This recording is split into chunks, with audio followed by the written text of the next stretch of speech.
I know you love the Chuck Vans Radio podcast, so show me and the website a little love. Visit it at www.chuckvansradio.com.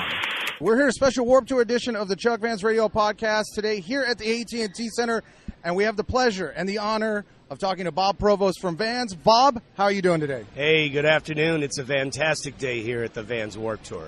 So why don't you let all the listeners know, what is your official title with Vans? I'm officially director of trade shows, and I also assist with events and promotions, our sales meetings, and whatever is pretty much extracurricular around the globe as a Vans ambassador. That's got to be one of the coolest jobs I have ever heard. After 38 years, yeah, it's quite a nice challenge every day. And with it being going on 38 years, can you give everybody a little bit of background on your history with Vans and the role with the company, kind of the day-to-day ins and outs? Absolutely. Actually, when I started in 1979, I was working as a janitorial custodian. They call them environmental specialists now at a high school. And I had hair down the middle of my back, and it was, again, October 1979. I'd worked at this high school for 3 years, and I'm always one for getting some extra money. So I was in Covina, California. I was brought up and raised in San Gabriel Valley, and lived in Glendora at that time for about 11 years. And I happened to see in San Bernardino Road in Covina, California, there was a little tiny van shop next to a Winchell's Donut store, and it had a Help Wanted sign in there. I said, oh, Help Wanted. Why don't I just go in and check this out?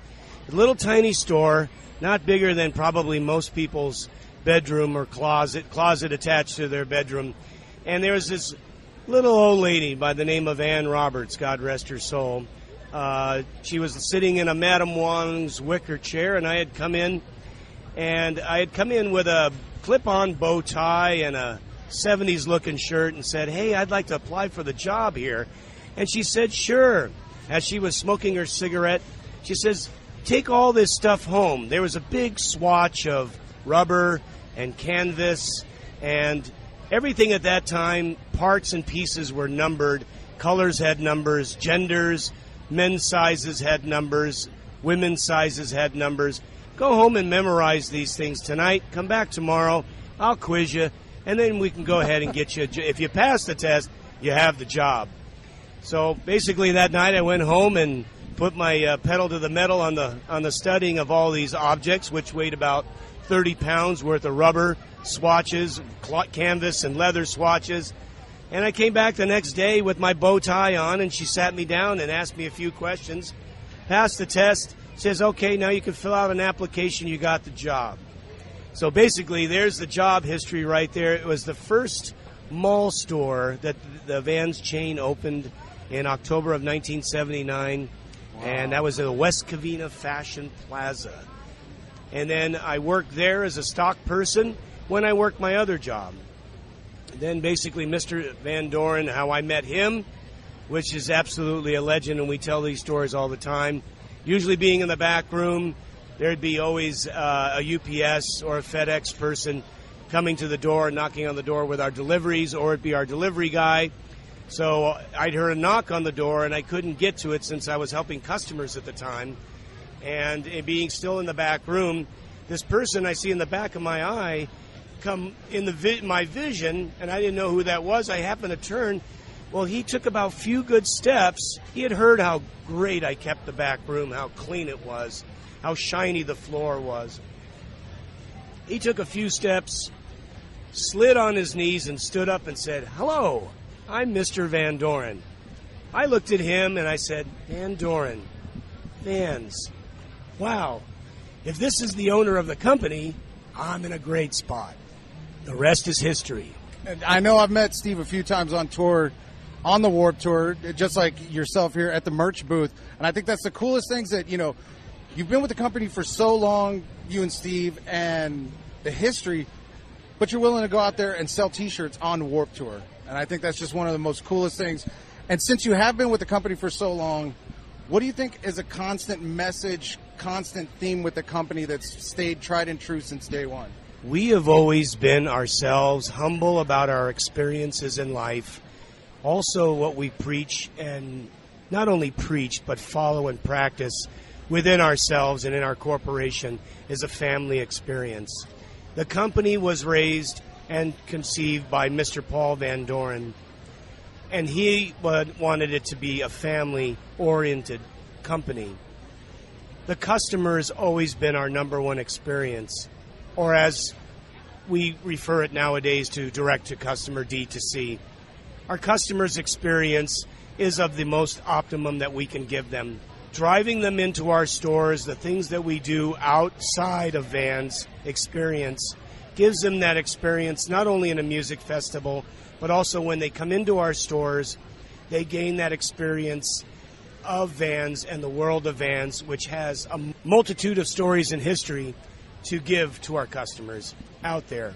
Even through challenging times that Vans has had in the past, we've always seemed to come through because we begin to stick together as people.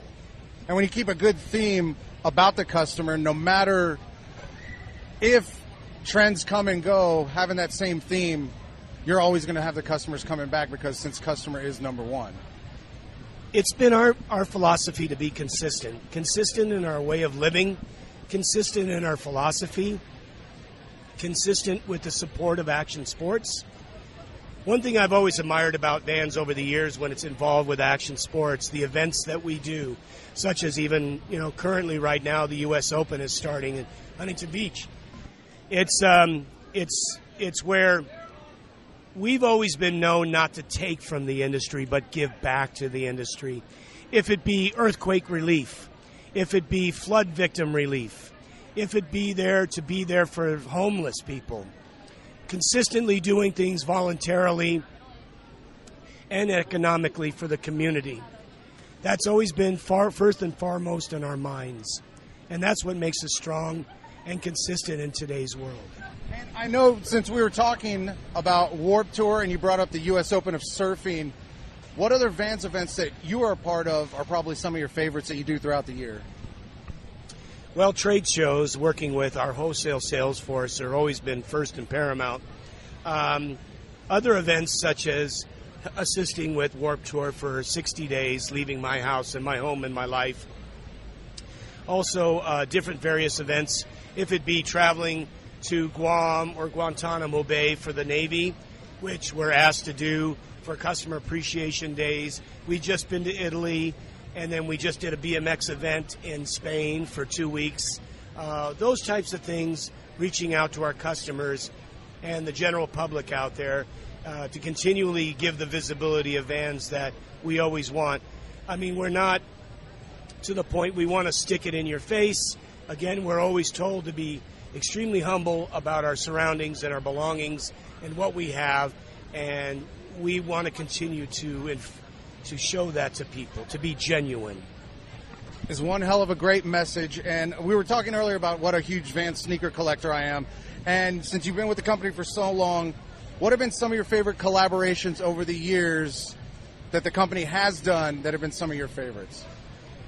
Well, certainly I still have a few pairs of the custom made back in the 80s. My wife has a couple pairs. I mean, literally, I would have to have a storage unit the size of a warehouse if I was to have all that. Like we're sitting in right now. Absolutely. I'd probably have filled this place up. But, it goes along in our previous conversations. It's quality, not quantity. Myself, Star Wars, I'm a geek.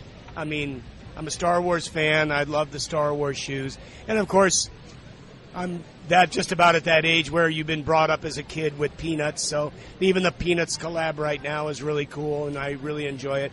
All Vans is really cool, and this is, again, where we always try to do things that please the customer and what they like. What I've also liked about Vans, it allows the person to be their individual self. Each person that buys a pair of Vans says, hey, this is who I am, this is what I want to be, and I don't have to follow a big following. I am an individual, and that's where I think the self-expression that we encourage with people, that Vans is very always interested in driving that message. I know, like, the main part of my collection that I like are all the music collaborations. My meat and potatoes of my collection A lot of the band was Metallica, Sex Pistols, Social Distortion, Descendants, all those. Might we see any more music collaborations here in the near future? Possibly.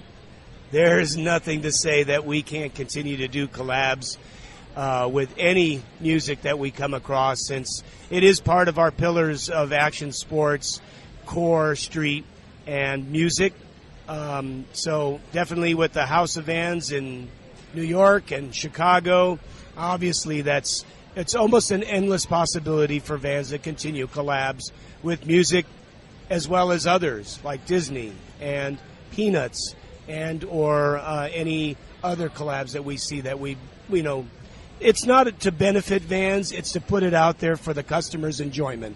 Awesome. Well, Bob, it has been one pleasure talking to you today here at the Warped Tour AT&T Center. We're going to try and stay cool. I thank you very, very much for your time. And everybody out there, please remember, always remember to have a fantastic day.